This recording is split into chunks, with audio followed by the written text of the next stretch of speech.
Num, kira-kira Mia dapat dana berapa ya? Paling juga dikit kan, tahu lah sendiri kan.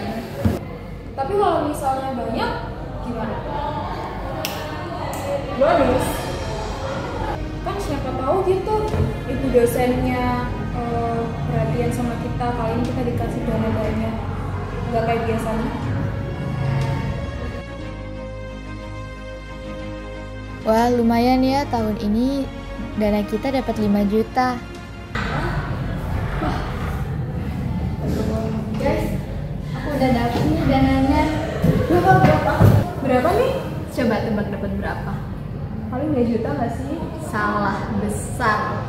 Kita dapat 5 juta. Serius nih 5 juta? Iya beneran. Nih coba deh lihat. Kita bener dapat 5 juta loh. Aku juga kaget sih sebenarnya.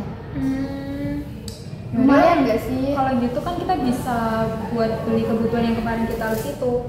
Kan kita juga rencananya kalau memang dananya banyak, kita bakal kasih piala, sertifikat, terus juga ada uang tunai, dan mungkin kita juga bisa beliin peserta itu konsumsi nggak sih? Ih bener Mbak Er. Kan kita emang tahun ini kan hadiahnya emang banyak ya. Jadi kita harus maksimalkan dana kita. Iya sih, boleh. Kita juga kan itu juga buat menarik peserta kan. Jadi nanti di pamfletnya kita bisa cantumin tuh hadiah apa aja yang bakal mereka dapat. Capek ya sih. Kenapa Nong? Ya capek aja kan kita dari tadi, nggak dari kemarin tahu ya kita tuh kesana kemari ambil barang, natain barang. Terus dana yang didapetin 5 juta tuh mau buat peserta semua yang menang ya. Ya kali gak ada bonus men. Gimana? Cakep kan ide aku? Juga sih, tuh kan kita juga udah berhari-hari ya capek sana kemari, terus tadi juga untuk hadiahnya sebanyak itu.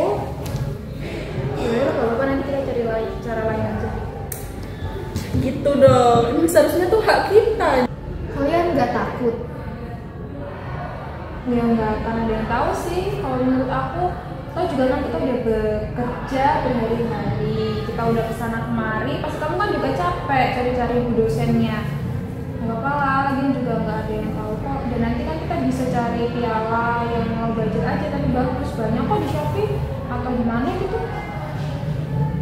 Kan kita juga yang untung nanti, kita sama-sama untung lah, peserta untung, dosen untung, kita panitia juga untung. Udah kami nih dapat yang murah bagus lagi. Kamu mah takut duluan. Ya udah nggak apa-apa, langsung di aja.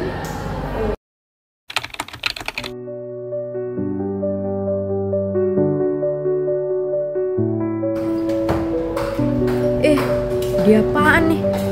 Jelek banget. Aku viralin ah. Gimana sih kalian ini? Belum apa-apa udah banyak protes. Tuh, peserta protes pialanya jelek. Ini juga keuangan nggak sesuai sama yang ditulis. Kok bisa sih kalian itu? Emang mana sih kak yang selisih? Coba dilihat lagi deh. Itu udah sesuai sama nota semua kok. Kalau kakak mau, ini masih ada kok. Apa-apaan kalian semua ini? Ini tuh namanya korupsi. Kok bisa bikin acara tapi korupsi uangnya? Kok kita yang disalahin sih Mbak? Ini semua kan idenya Hanum. Tapi kan kalian semua setuju. Sebenarnya saya nggak setuju. Terus kenapa diem aja? Kenapa nggak ngomong dari kemarin-kemarin? Saya udah nasihatin Hanum sama Erlina, tapi nggak ada yang mau dengerin. Kenapa kamu nggak ngomong ke yang lainnya aja atau ngomong ke saya? Saya tunggu tiap baik kalian, jangan sampai Om Bina denger ini. Kan aku udah bilang kemarin, jangan kayak gini. Kalau sudah kayak gini gimana? Ya udah, kita mau nggak mau juga harus ganti. Karena ini juga buat bersihin nama kita dan nama produk kita kan. Gimana Num? Ya kamu gimana Nung? Selain ke kalian aja deh. Aku minta maaf ya guys, gara-gara aku ini semua jadi kayak gini. Ya udah, berarti kamu juga harus tanggung jawab ya Num. Dan kita juga harus tanggung jawab untuk mengembalikan uang yang kita pakai.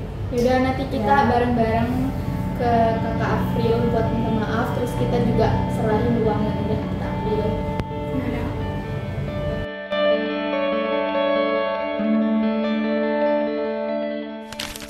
Sejumlah kasus korupsi menggemparkan Indonesia di awal 2025.